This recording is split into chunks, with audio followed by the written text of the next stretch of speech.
NTV. Welcome back. You're still watching Morning at NTV, and the conversation started yesterday which says, what will it take to earn your vote? And yesterday's section, we're looking at the youth. Today, we're questioning if you have done right as leaders and you're accountable to persons with disabilities. And in studios, I'm joined by a lawyer who also happens to be the focal person on SDGs at NUDIPU, the National Union for Disabled People in Uganda. That's what it is, right? NUDIPU, if I'm to get it right. David Nangosi, good morning. Good morning to you. Welcome to NTV. Thank you. Yes. David, the question of PWDs. First of all, I was looking at statistics and I was saying that Uganda, we have the most representation of leaders for PWDs. And I'm thinking, is that a good thing? Because we might have leaders as titles and say David is a leader of so-and-so, but it doesn't manifest down to his people. Do you think that representation has actually worked for PWDs? Right. First to begin with, I would like our viewers. My name is David Nangosi. I am a lawyer and a development worker. I do support Show Abilities Uganda's growth. Yes. It is a new registered organization. It was registered in July 2019, but formally it was a wing of a youth wing of National Union of Disabled Persons of Uganda. Its vision is a society inclusive of youth with disabilities. Rightly, I would like to note that Uganda is one of the countries to have registered progressive realization in the rights of persons with in the promotion and protection of the rights of persons with disabilities. Yes. And this has stemmed from the ratification of the international treaties, the regional treaties, and also the national legislations. And right, I would like to note that under Article 32 of the Constitution of the Republic of Uganda, it provides for affirmative action where persons with disabilities are to be afforded affirmative action because of the disadvantage that has arisen as a result of their disability. So we have seen that there have been several laws that have been enacted, the Persons with Disabilities Act. We have seen the Parliamentary Elections Act. Quite several have been enacted, and these have had the basis of Article 79 of the Constitution of the Republic of Uganda that has provided for the representation of persons with disabilities in Parliament with the 5 seats. The 5 seats, these ones are, they are actually to be elected on regional basis. Yes. However, the case as it is now, it has undermined the effective representation of persons with disabilities here in Uganda. Whereas, whereas the spirit of representation was positive in nature, in reality, it has failed? It has failed. Why? First of all, at the moment, the election of the members of parliament for persons with disabilities, in NRM, they vote on regional basis. But when it comes to the national level by electoral commission, it is not on regional basis. They come together and then all the regions in Uganda, all the voters from the regions in Uganda, in the north, in the east, in the central, in the west, they come together and they elect these MPs. That one actually undermines the principle of effective representation. At the end of it all, it is very difficult for a voter to actually go and reach out to his MP. In other words, his MP is in position to deny him or her. You know what? Why? Because he is not sure whether he voted for him or not.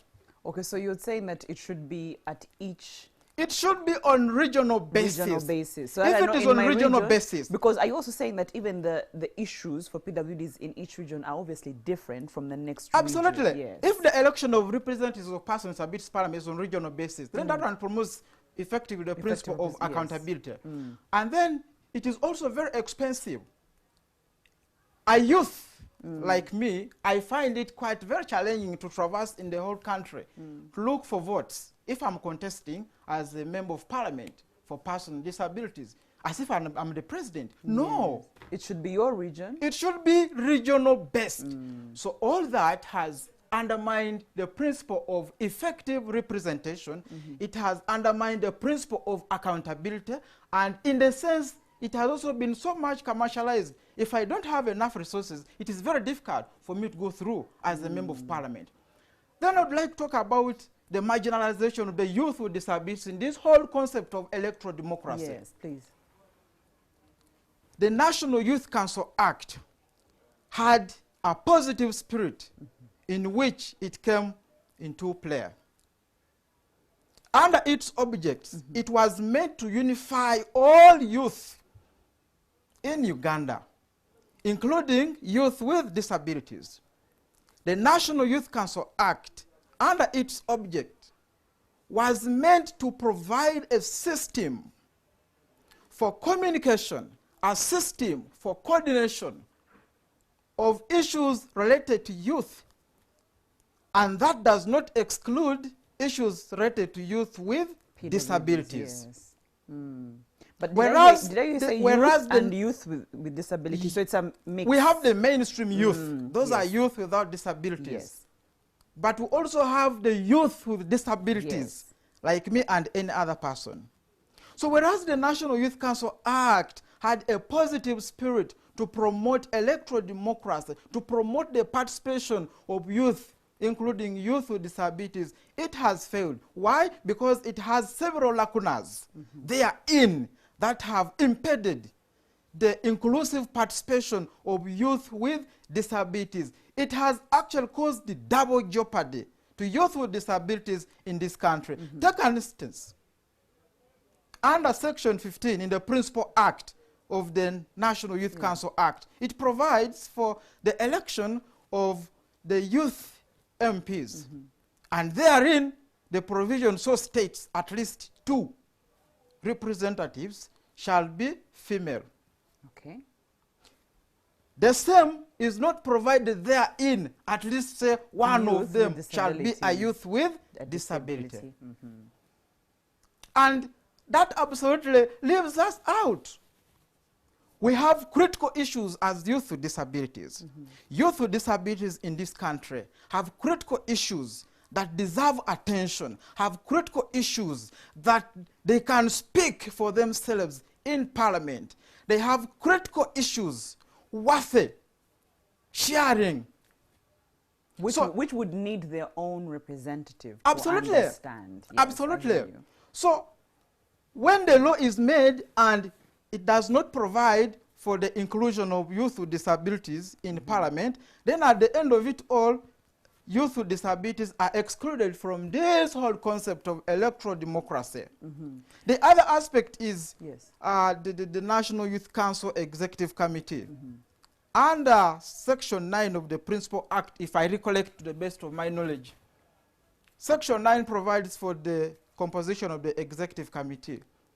There's a whole lot there: chairperson, vice, general secretary, secretary for gender issues, etc. There is no mention of a representative of youth with disabilities on the Executive Committee. The Executive Committee is the decision-making body of the National Youth Council. And once again, you're not represented. Where we are not on the Executive Committee, it means that we cannot make decisions. It means that we cannot advise effectively on our issues. Why do you think there's that undermining of inclusion? Youth, the representation of youth with disabilities is just among these kayolas. Someone just has to be nominated by an organization of youth with disabilities. I mean, an organization of persons with disabilities, in order for him or her to go there. But he's not among the Executive Committee. So the And decision so he making cannot is make still decisions. weak, yes. And under the object of the National Youth Council Act, it is to provide a system for communication and for coordination and for representation of youth issues. Now the question is, who represents the issues of youth with disabilities in this country? I would like to note that we have seen several instances where issues of youth with disabilities have gone unmentioned. You remember in the age gap? Oh, yes. In the age gap debate, during consultations, there is no any youth MP who consulted youth with disabilities. But you see, our voices matter. Obviously. They went there and said, yes, yes, yes. See? But This whole yeah. concept marginalizes youth with disabilities, and it portends to a big exclusion gap. David, why do you think our leaders and our policies are so blind to this and are not able to understand that there's need for such positions, need for such voices? Well, it goes back to it goes back to the will, it goes back to political will. For me, I really expect the government of this country to walk the talk. Yes. I really expect the government of this country to include all in all development aspects without sidelining particular categories.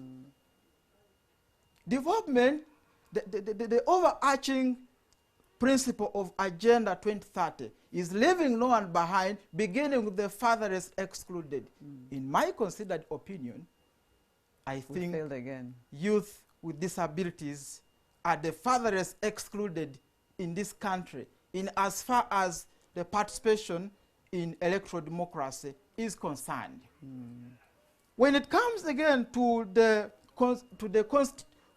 composition of the colleges, there is need to be efforts geared towards creating the colleges for youth with disabilities, where they can come on board and elect their leaders.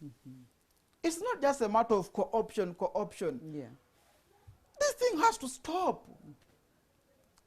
It has to stop. We have to be there on the round table and represent our colleagues. We have to be there on the round table and speak for our colleagues.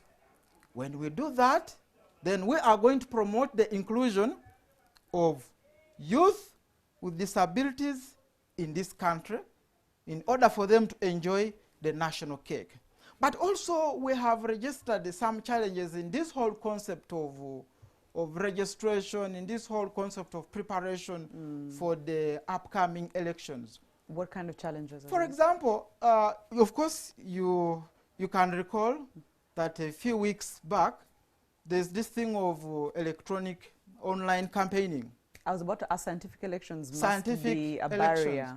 It's quite a big barrier. Yeah. It's a very big barrier.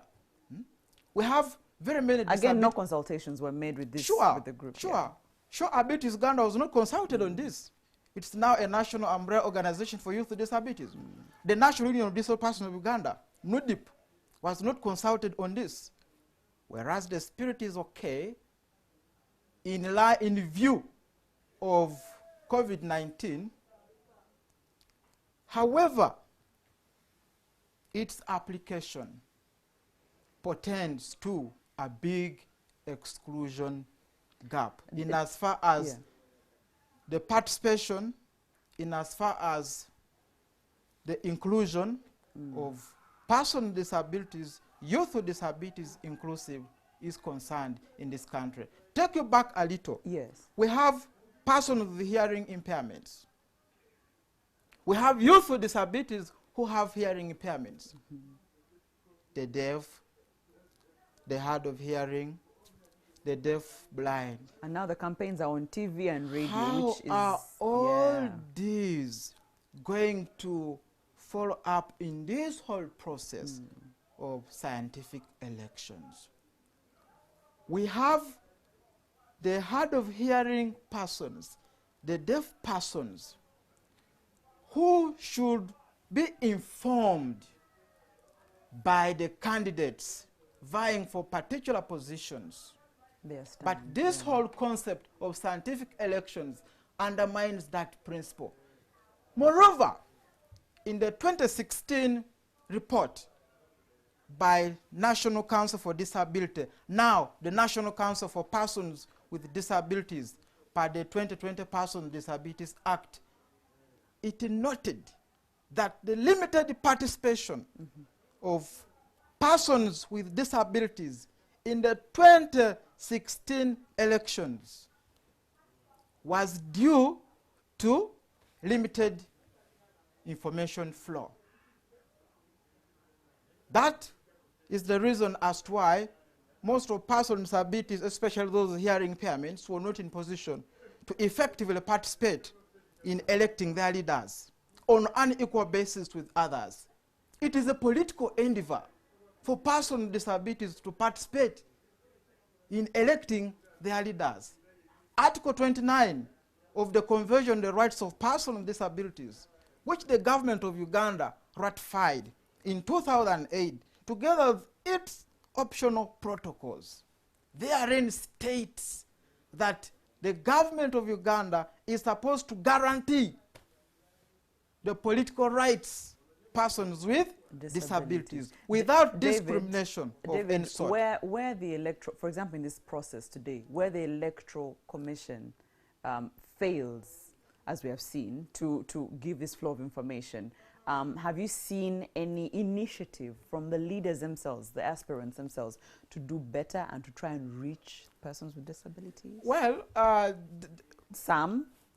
Well, I have seen little, maybe because right now it's not a campaigning period, but maybe when the campaigns are officially flagged off, perhaps those initiatives will be there. But as I do speak right now, it's a very big issue. And this issue needs to come out such that our leaders get to address this before it gets worse. You were very honest and said that, let's be honest, the times of COVID-19 necessitated the scientific elections. Well, had there been consultations, David, well, what would have been the suggestions of what would need to take place to have this inclusion? Implementation yes. of the scientific voting, call it so, needed to have taken into consideration the views, the opinions of persons with disabilities in this country. Consulting persons with disabilities matters a lot. We are no longer in the traditional model of disability, where you think for persons with disabilities, where you do everything for persons with disabilities. We are in the social and human rights model, whereby the views, the opinions of persons with disabilities are supposed to be catered for in any undertaking. Well, these are not my words, but these are the commitments that the government of Uganda has really come up with to ensure not leaving anyone behind, including persons with disabilities, including youth with disabilities in this country. Okay. Well, and the other aspect, as we go to the 2021 elections, the voters' registers are not also indicating some persons with disabilities who fully registered. We have so far received some complaints of persons with disabilities who are following up to the district. And is that verification process also tailored to persons with disabilities? Well,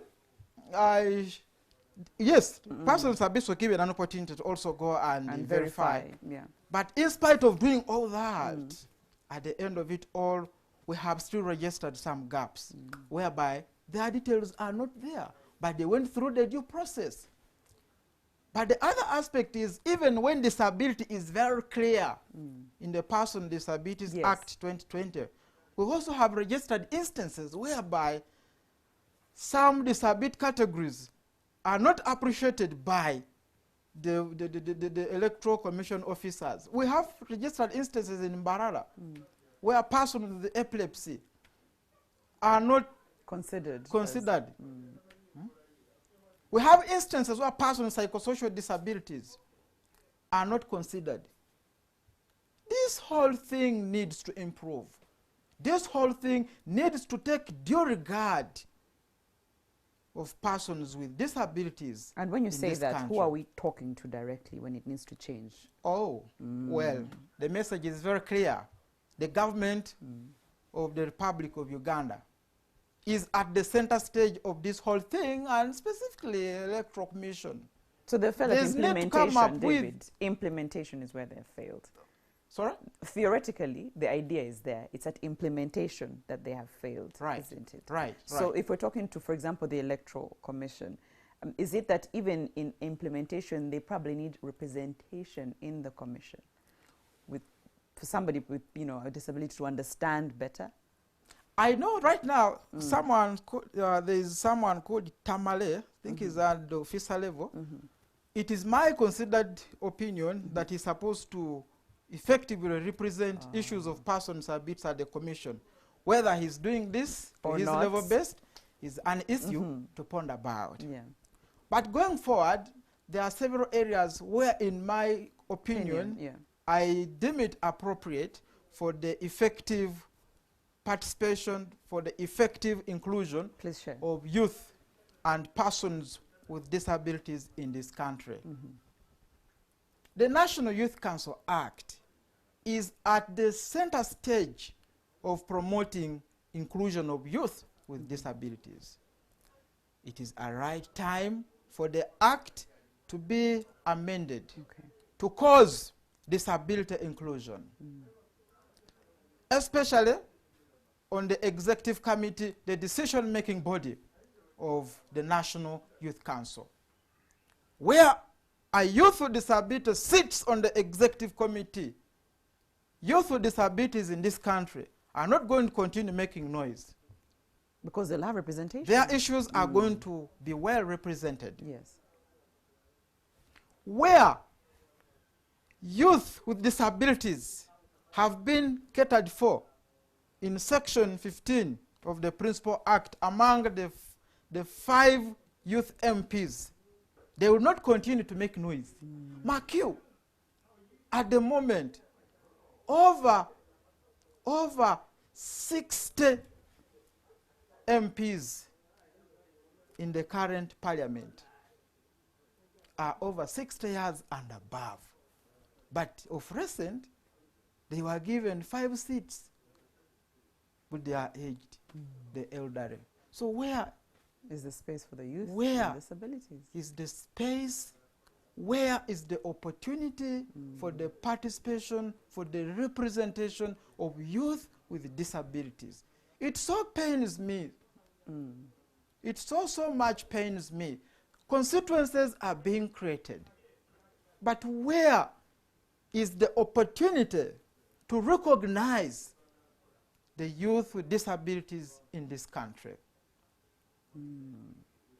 So it The would other aspect, yes. the other aspect relates to the gazetting of the elections for persons with disabilities in this country by making them regional based. That effectively promotes the principle of accountability. It promotes the principle of effective representation. I hear you. If by coincidence I do contest and I happen to go through, say as a member of parliament representing persons with disabilities, chances are that I may finish 4 years without going back. I may finish 3 years without going back to my constituency. What exactly is my right constituency? The whole country? No. I am from Balan. My constituency is Eastern Region. I cannot serve the people of You might Kabale. even be I cannot biased serve towards the your own people of people. Masaka. I Yeah. cannot serve the people of Ajumani. I'm to serve the people of Eastern Region. Yes. And that is the spirit I would like to encourage this government to uphold by encouraging the regional election for members of parliament for persons with disabilities. Disabilities. Time is ripe. If that is not done, then it will continue to undermine the effective representation of persons with disabilities. Thank you so much, David And then Nangosi. the, Yes, the finally? other aspect is Yes. there is need to ensure that the voter awareness, the civic education Yes. in preparation for the 2021 election reaches out to persons with disabilities. There is need for the government to reach out to organizations with persons with disabilities, to consult them on how To tailor persons with communication, disabilities yeah. can access information equitably fairly like other individuals. Absolutely. There is need for Electoral Commission to come up with such modalities of ensuring that persons with disabilities are not left behind in this whole aspect of voter education. Nudipu, by then, was organizing the elections for members of parliament for persons with disabilities in this country. Yeah. And all these issues we are talking about, these challenges, were not there. But when the election was shifted to Electoral Commission, we are now facing these challenges. Why is it that the government, Electoral Commission, does not consult persons abuse, NUDIP and SAU inclusive? Thank you so Time much, is right. David Nangosi, who's very right. The time is right to include, actually, if you're going to talk about representation and inclusion of persons with disabilities, there's a lot more to look at in this. That's it for this segment. We're getting the traffic update with